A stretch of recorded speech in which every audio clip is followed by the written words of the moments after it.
Je suis ici pour parler de succès, n'est-ce pas?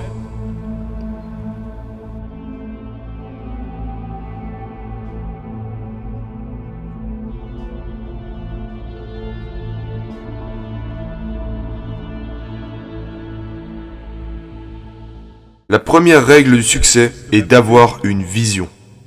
Parce que voyez-vous, si vous n'avez pas de vision de l'endroit où vous voulez aller, et si vous n'avez pas un objectif précis, vous allez juste tourner en rond et n'y arriverez jamais. C'est comme, vous pouvez avoir le meilleur navire au monde, vous pouvez avoir le meilleur avion du monde. Si le pilote ou le capitaine ne sait pas où aller, il va juste se perdre, il finira au mauvais endroit.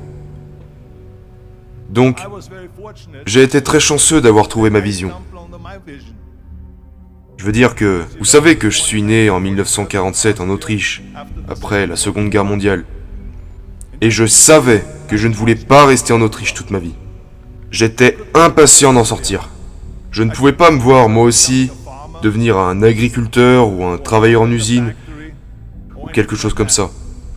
Même si, bien que mes parents voulaient que je reste, et que mon père, qui menait une vie normale, voulait que je devienne un officier de police, comme il l'était. Ma mère voulait que je reste au pays pour épouser une fille au nom de Heidi,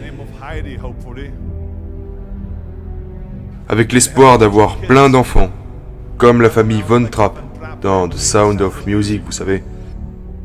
Mais c'était leur vision, pas la mienne. Ma vision était totalement différente. Je sentais que j'étais né pour quelque chose de spécial, pour quelque chose d'unique, pour quelque chose de grand. C'était un sentiment génial. Je sentais que je savais où je voulais aller. Imaginez, la majorité des gens ne savent pas où ils vont. Alors que lorsque vous avez un objectif, tout devient plus facile. Car rappelez-vous qu'en Amérique, par exemple, lorsque vous étudiez, vous verrez le pourcentage de personnes qui aiment leur travail. 74% des gens détestent leur travail en Amérique. Et ce n'est pas très différent quand on sera en Europe. La majorité des gens n'aiment pas ce qu'ils font. Parce qu'ils n'ont jamais eu de but qu'ils auraient pu suivre. Ils vagabondent juste sans but. Et s'il y a une place libre afin qu'ils obtiennent leur travail, ils sautent dessus. Parce que le monde est de la sorte. Mais quand vous grandissez, c'est une joie. Le travail, ce n'est pas amusant. Donc, quand on se dit que seulement un quart des gens aiment vraiment ce qu'ils font dans leur vie, c'est effrayant. Quand vous y pensez, je me suis senti tellement béni de savoir ce que je voulais faire. Ça serait comme un étudiant en médecine qui choisit ses études parce qu'il sait qu'il veut devenir médecin, qu'il sait où il veut aller. Ma vision était si claire pour moi que les gens venaient toujours me demander lorsqu'ils me voyaient dans la salle pendant de durs entraînements. Ils me demandaient toujours « Comment est-ce possible que vous travaillez si dur 5 heures par jour, 6 heures par jour, en ayant toujours un sourire au visage ?» Les autres bodybuilders travaillent aussi dur que vous, mais eux, ils ont l'air malheureux. Comment c'est possible? Je leur répondais que, pour moi, l'idée de devenir Mister Olympia était si grande que je savais que chaque répétition que je faisais me rapprochait de la réalisation de cet objectif.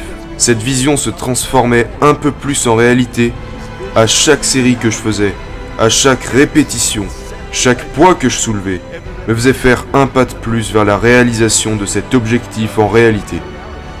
Donc je ne pouvais pas attendre de faire un squat de plus à 220 kg, je ne pouvais pas attendre une autre série au développé couché, je ne pouvais pas attendre de faire 2000 abdos supplémentaires, je ne pouvais pas attendre le prochain exercice, la prochaine demi-heure de posing et tout le genre de choses que vous devez faire pour devenir un champion.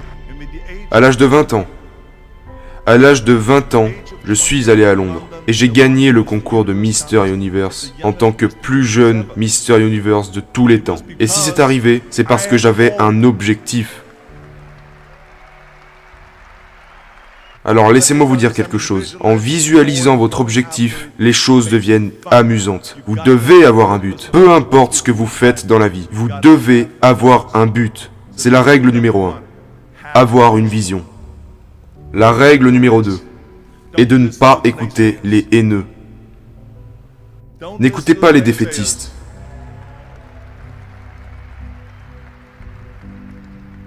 Dans tout ce que j'ai entrepris, il y avait toujours des gens pour dire « c'est impossible ». tu n'y arriveras jamais. Alors à chaque fois que quelqu'un disait que c'était pas faisable, moi, j'entendais c'est faisable. Quand il me disait non, j'entendais oui. Et quand quelqu'un me disait c'est impossible, moi j'entendais c'est possible. Je crois durement en ce que Nelson Mandela a dit. Tout est toujours impossible jusqu'à ce que quelqu'un le fasse. Donc, je veux être cette personne qui le fait. Je veux leur montrer qu'ils ont tort. Peut-être que ça n'a jamais été fait avant. Très bien. C'est parfaitement pour ça que je vais le faire. Et je n'écouterai jamais ceux qui s'y opposent.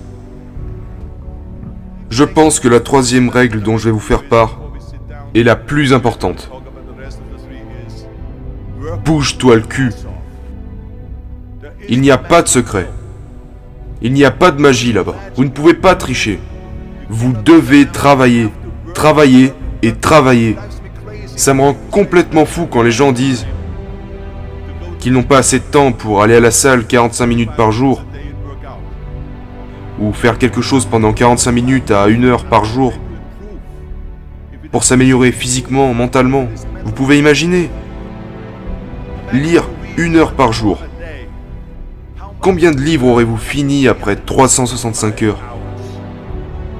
En 1 an. Imaginez que vous lisez des études sur l'histoire des musiciens et compositeurs. Tout ce que vous saurez à la fin. Imaginez si vous travaillez sur votre entreprise et quelques affaires que vous voulez développer chaque jour pendant 1 heure. Imaginez à quel point vous pourriez en tirer des résultats. Et ils me rendent fou parce que nous avons, vous savez, quand les gens disent qu'ils n'ont pas le temps, nous avons tous 24 heures par jour. Nous dormons 6 heures, donc il nous en reste 18. Mais je vois déjà arriver la personne qui vient pour me dire « Oh, mais moi, il me faut 8 heures !»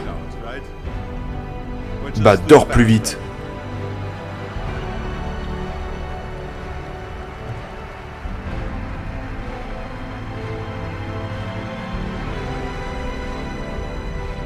Donc, nous avons 18 heures par jour. La personne moyenne travaille environ 8 à 10 heures. Supposons qu'elle travaille 10 heures. Il lui reste donc 8 heures. Vous êtes sur le trafic, disons, 1 heure par jour, peut-être 2 heures par jour. Après ça, vous avez encore 6 heures de temps libre. Que faites-vous avec ces 6 heures? Qu'est-ce que vous en faites? Alors oui, nous devons manger. Peut-être que vous parlez un peu avec les gens et tout ça. Mais est-ce que vous vous rendez compte du temps qu'il vous reste si vous organisez vos journées de sorte à ce que vous travaillez dur? Je veux dire, laissez-moi vous parler de quelque chose. Quand je suis allé en Amérique, j'allais à l'université. Je m'entraînais 5 heures par jour. Et j'avais un poste dans la maçonnerie. Parce qu'à cette époque, il n'y avait pas beaucoup d'argent dans le bodybuilding. Et je n'avais pas l'argent pour des compléments alimentaires ou quoi que ce soit. C'est pour ça que je devais travailler en tant que maçon. J'allais à l'université, je m'entraînais 5 heures par jour. Et le soir, de 20h à minuit, je prenais des cours de théâtre 4 fois par semaine. Je faisais toutes ces choses. Je ne laissais pas une seule minute se dépenser mal à propos. Je suis devenu très ami avec Mohamed Ali dans les années 70. Mohamed Ali s'est vraiment bougé le cul. Et j'ai pu le voir de mes propres yeux à l'entraînement.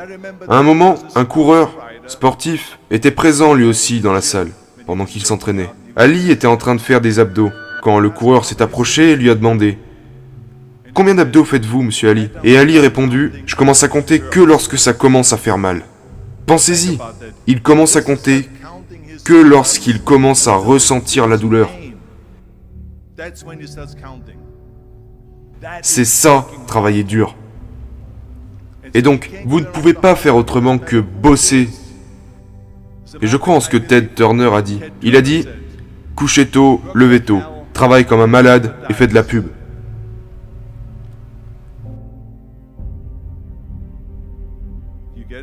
Vous gagnerez en travaillant comme un malade.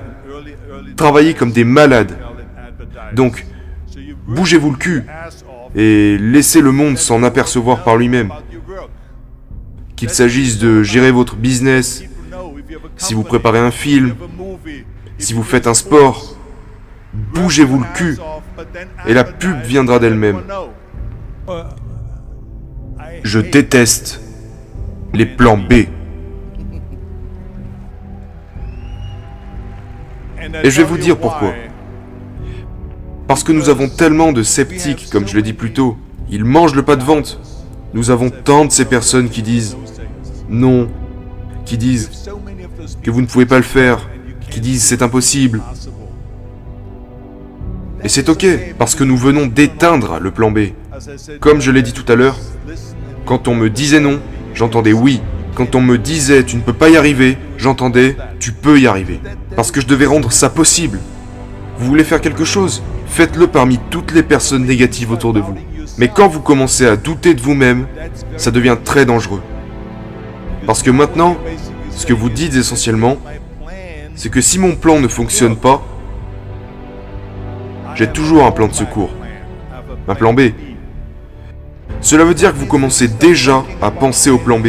Et chaque pensée que vous accordez au plan B vous enlèvera maintenant cette pensée et cette énergie que vous accordez au premier plan.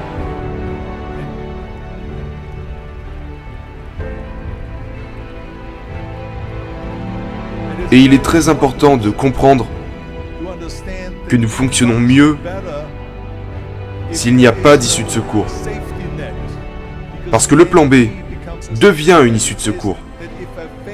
Il est dit que si j'échoue, ou que je tombe, au moins je suis en sécurité avec ce plan B. Mais ce n'est pas bon.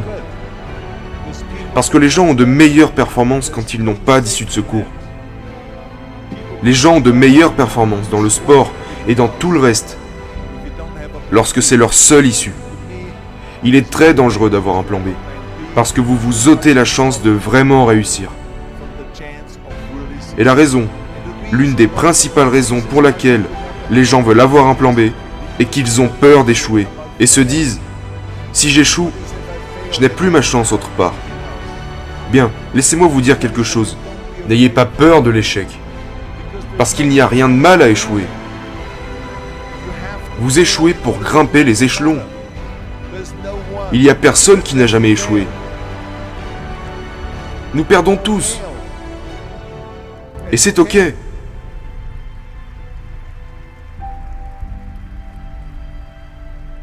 Ce qui ne va pas, c'est que lorsque vous échouez, vous restez dans votre échec. Celui qui reste coincé dans son échec est un perdant. Et un gagnant va échouer puis se relever, échouer puis se relever, échouer et toujours se relever. Ça, c'est un gagnant. C'est ça un gagnant. Et nous perdons tous. Nous avons tous déjà perdu. Nous sommes d'accord. Et c'est pour cette raison que je vous dis de ne pas vous inquiéter lors d'un échec. Parce que lorsque vous avez peur de perdre, vous vous bloquez. Vous êtes figé. Vous devez être confiant afin de pouvoir performer dans n'importe quoi. Si c'est dans la boxe, ou dans votre travail, ou avec vos pensées, vous n'y arriverez qu'en étant détendu.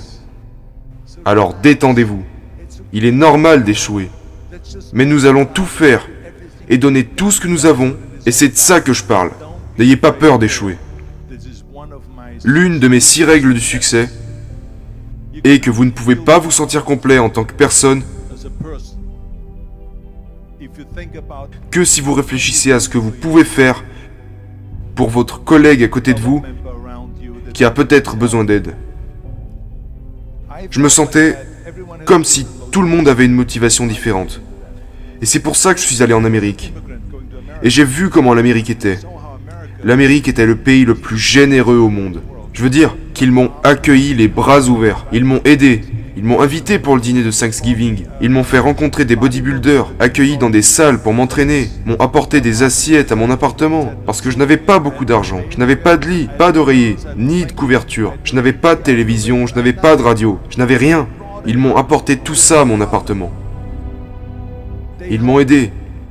Et cette générosité en Amérique se ressentait en moi, en tant qu'immigrant.